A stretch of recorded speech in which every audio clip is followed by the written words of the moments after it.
that I came across when I was racing with some of these great racer bad mechanics. We actually had one guy who was racing a 125, and he had taken the wheel off to get the tire changed, and he brought the tire back and he put the front wheel back on the bike, and he couldn't figure out why he couldn't get his brake caliper to fit.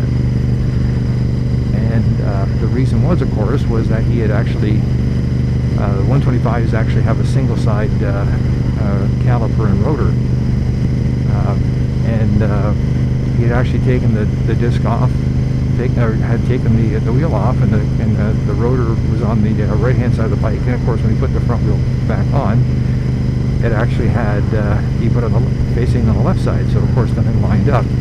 Now the really funny or sad thing about it was the actual rim had a directional arrow on it saying that this is the way the wheel turns. And even when we pointed that out to him, he didn't quite understand it. The guy was a lightning fast 125 racer, but it wasn't for a lot of people helping him out. He wouldn't have got much racing, and he was another one of those guys that eventually got another mechanic to help him out. The production guys were basically in a whole different league of their own, and the main reason for that was they believed that because they were racing a production bike, they didn't actually require maintenance like those stinky old Grand Prix bikes and super bikes. So they would show up at the racetrack with a new set of tires installed, fill the bike up full of gas, and then basically ride it. And if something went wrong, if something must have broke, so that's it for the weekend. They never actually thought about fixing stuff. And it was pretty interesting to see the guys sit around drinking beer because their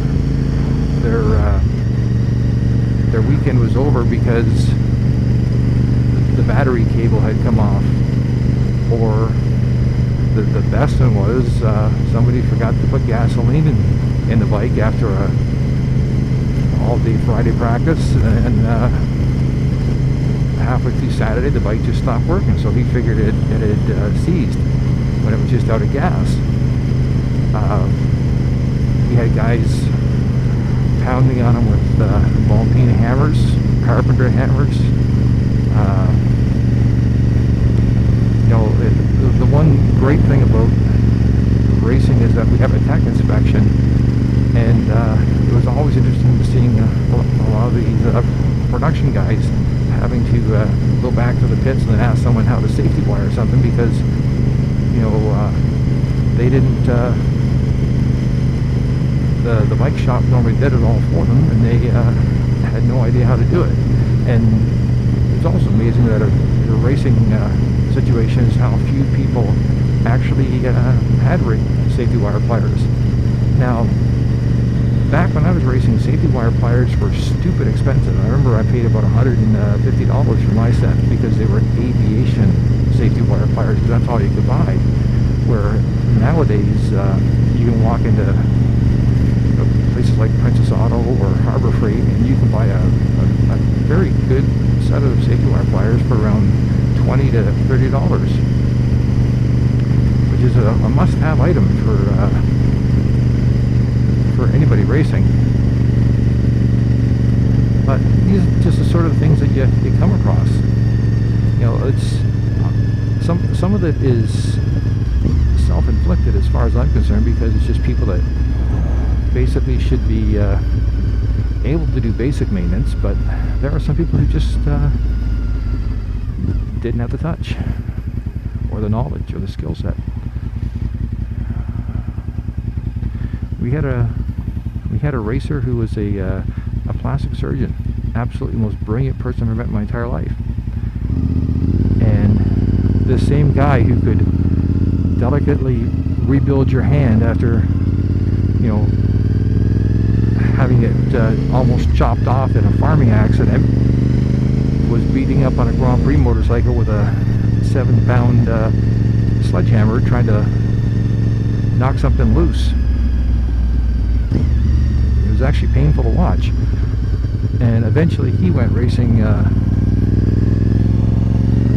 something something else to stop the screaming and crying from the other guys in the paddock who raced those bikes.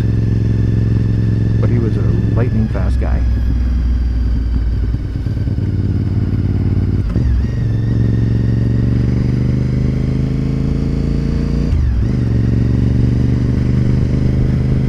We also had one guy who everyone kept swearing he was sponsored by brake cleaner company, because after every practice session he'd take about 2 or 3 cans of brake cleaner and use it to knock all the dirt and everything off his bike and engine before he started working on it. And that was always interesting to see, the big cloud of like brake cleaning fumes in the air. You knew he was hard at work, and his bike was always immaculate. You could eat off it, but